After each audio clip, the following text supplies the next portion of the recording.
देंगे, सबको वितरित कर देंगे। और पहले जब उनकी सरकार थी उन्होंने कहा था कि देश की संपत्ति पर पहला अधिकार मुसलमानों का है। इसका मतलब ये संपत्ति इकट्ठी करके किसको बांटेंगे? जिनके ज्यादा बच्चे हैं उनको बांटेंगे, घुसपैठियों को बांटेंगे। क्या आपकी मेहनत की कमाई का पैसा घुसपैठियों को दिया जाएगा? देख रहे हो आप, आपको मंजूर है ये? प्रधानमंत्री मोदी खुद कितना झूठ बोल रहे हैं। वो माताओं बहनों का सोने का हिसाब करेंगे, उसकी जड़ती करेंगे, जानकारी लेंगे और फिर उस संपत्ति को बांट देंगे और उनको बांटेंगे जिनको मनमोहन सिंह जी की सरकार ने कहा था कि संपत्ति पर पहला अधिकार मुसलमानों का है। भाइयों बहनों, ये अर्बन नक्सल की सोच, मेरी माताओं बहनों, ये आपका मंगलसूत्र भी बचने नहीं देंगे, यहां तक जाएंगे बचाने।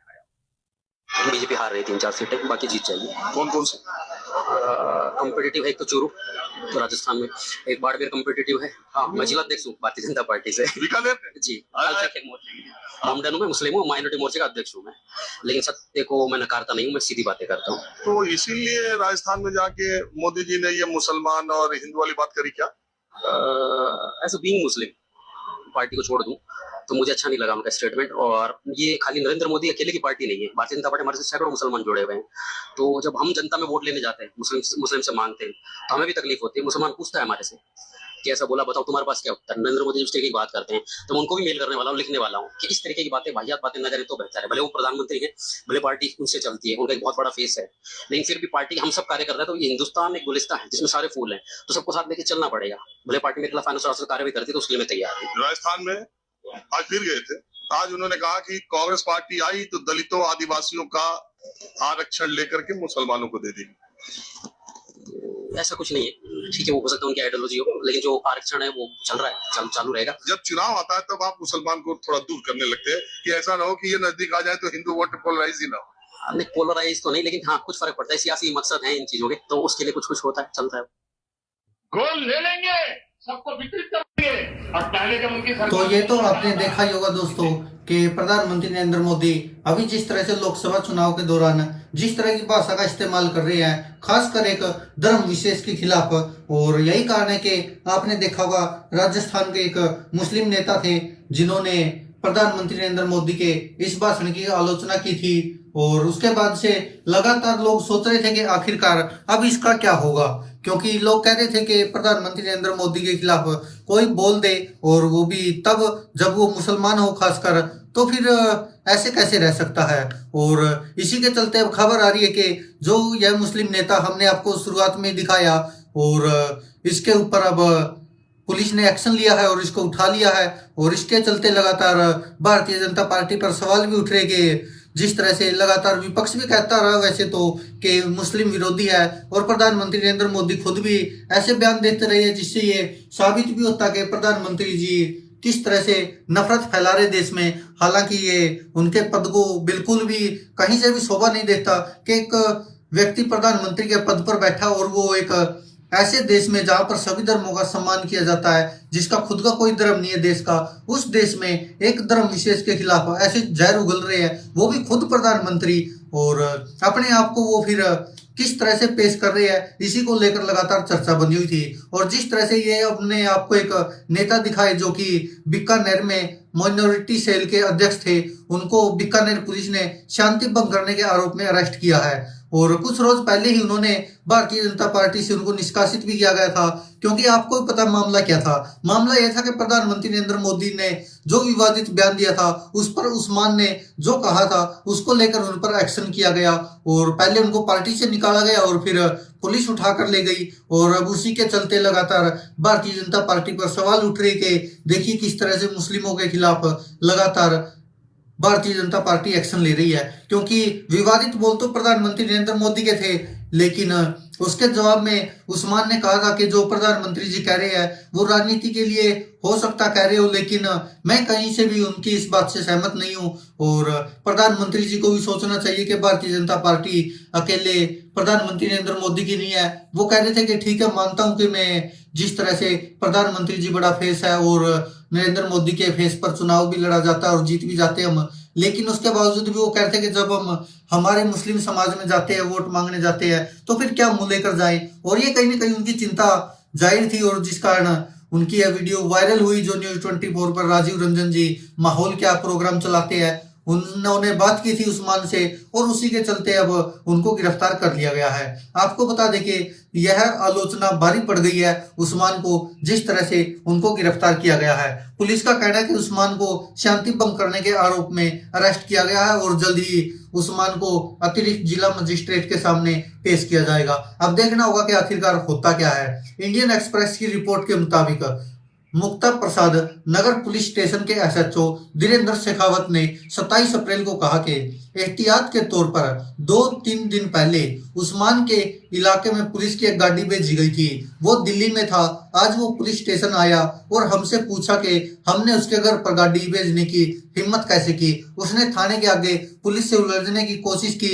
हमने उसे हिरासत में ले लिया। शांति भंग करने के लिए सीआरपीसी की धारा 151 के तहत कार्रवाई की गई है। तो ये पुलिस का आरोप है। और जब एसएचओ से पूछा गया कि उन्होंने उस्मान के घर पर गाड़ी क्यों भिजवाई थी, तो उन्होंने कोई जवाब नहीं दिया। दूसरी तरफ सब इंस्पेक्टर राधेश्याम ने कहा कि गनी ने कोई कमेंट किया था जिसको वीडियो वायरल हो गया था, और इसीलिए सीआरपीसी की धारा 151 के तहत कार्रवाई की गई है। आपको बता दें कि उस्मान गनी ने आखिर कहा क्या था, जो हमने आपको शुरुआत में बताया कि न्यूज 24 के साथ इंटरव्यू के दौरान उस्मान गनी ने कहा था कि एक मुस्लिम होने के नाते उन्हें प्रधानमंत्री नरेंद्र मोदी का बयान बिल्कुल भी पसंद नहीं आया।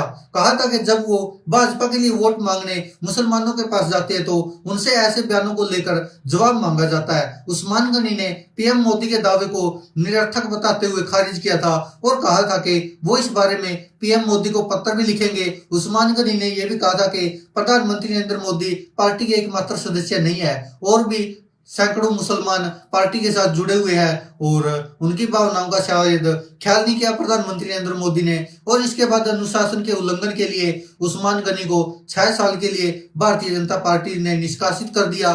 और राज्य भाजपा के अनुशासन समिति के अध्यक्ष ओंकार सिंह लखावत ने कहा कि मीडिया के जरिए भाजपा की छवि खराब करने की कोशिश की गई, जिसके चलते उस्मान गनी को निष्कासित किया गया है। बता दें कि राजस्थान के बांसवाड़ा में एक चुनावी रैली को संबोधित करते हुए प्रधानमंत्री नरेंद्र मोदी ने कहा था कि पहले जब उनकी सरकार थी, यानी कि कांग्रेस की या मनमोहन सिंह की, तो उन्होंने कहा था कि देश की संपत्ति पर पहला अधिकार मुसलमानों का है। इसका मतलब ये संपत्ति इकट्ठा करके किसको बांटेंगे, जिनके ज्यादा बच्चे हैं उनको बांटेंगे, घुसपैठियों को बांटेंगे। आपकी मेहनत की कमाई का पैसा घुसपैठियों को दिया जाएगा, क्या आपको ये मंजूर है? और इसी बयान को लेकर लगातार सियासत हो रही है, और इसी बयान के चलते लगातार जिस तरह से विवाद हो रहा है, और यही कारण है कि भारतीय जनता पार्टी से अब मुस्लिम तो नाराज है ही है, और जो मुस्लिम भी है और भारतीय जनता पार्टी के नेता भी है, तो उन पर क्या बीत रही है ये तो आपने देख ही लिया। जिस तरह से उस्मान गनी को भले ही पुलिस अब बहाने कुछ भी बनाए,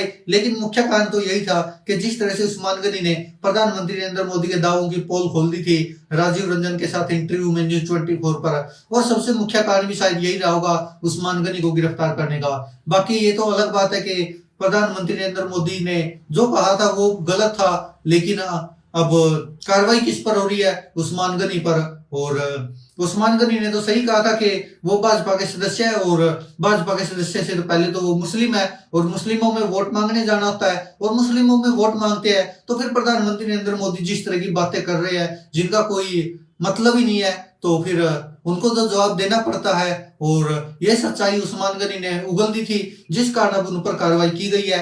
दोस्तों, आप क्या सोचते इस पर? अपनी राय कमेंट बॉक्स में जरूर दीजिएगा। उस्मान गनी ने तो तब भी कहा था कि वो प्रधानमंत्री नरेंद्र मोदी को इस बारे में पत्र लिखेंगे, और अब पुलिस ने उनको उठा लिया है। हालांकि आप इस पर पुलिस का भी स्टैंड देख सकते हैं, क्योंकि राजस्थान में भी भाजपा की सरकार है, और वहां पर भी पुलिस ये नहीं बता सकी कि उनके घर पे गाड़ी क्यों भेजी गई थी। हालांकि अब ये तो आरोप लगा रही है पुलिस भी उस्मान गनी पर कि उन्होंने ऐसे हंगामा किया या कानून तोड़ा या अशांति फैला रहे थे, ऐसे आरोप लगा रही पुलिस क्योंकि उनको भी अरेस्ट करने के लिए कोई ना कोई तो बहाना चाहिए होता है। और शायद प्रधानमंत्री के ऊपर जो आरोप लगाए थे या प्रधानमंत्री नरेंद्र मोदी के दावों की जो पोल उस्मान गनी ने खोली थी, सबसे मुख्य कारण शायद यही था उस्मान गनी पर कार्रवाई करने का। बाकी दोस्तों आप क्या कहते हैं इस पर, अपनी राय कमेंट बॉक्स में जरूर दीजिएगा। आपको क्या लगता है कि आखिरकार उस्मान गनी के खिलाफ क्यों कार्रवाई की जा रही है और प्रधानमंत्री नरेंद्र मोदी ने जो झूठे दावे किए वो कहां तक सही है? क्योंकि जो कांग्रेस के मैनिफेस्टो के ऊपर प्रधानमंत्री नरेंद्र मोदी बोल रहे हैं और जो कह रहे हैं कि हिंदू महिलाओं के मंगलसूत्रों को हथिया लिया जाएगा और मुस्लिमों में बांट दिया जाएगा।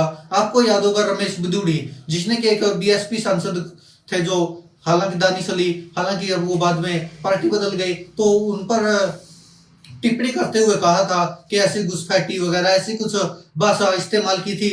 और अब प्रधानमंत्री नरेंद्र मोदी भी सेम वही भाषा अब खुद मुसलमानों के खिलाफ इस्तेमाल कर रहे हैं, तो फिर कहीं ना कहीं मुसलमानों में भी उसका गुस्सा जाहिर होगा। और हालांकि ये अलग बात है कि जहां पर मुस्लिम बाहुल्य इलाके होते हैं वहां पर प्रधानमंत्री नरेंद्र मोदी की भाषा कुछ और होती है, और जहां पर उनको लगता है कि हिंदू मेजोरिटी है और उनके वोट हासिल करने हैं, तो वहां पर फिर भाजपा की जो रणनीति रही है शुरू से ही, जो आरोप लगाता रहा विपक्ष के मुस्लिमों के खिलाफ जाहिर गलती है, तो प्रधानमंत्री नरेंद्र मोदी भी पीछे कहाँ रहने वाले हैं। दोस्तों आप क्या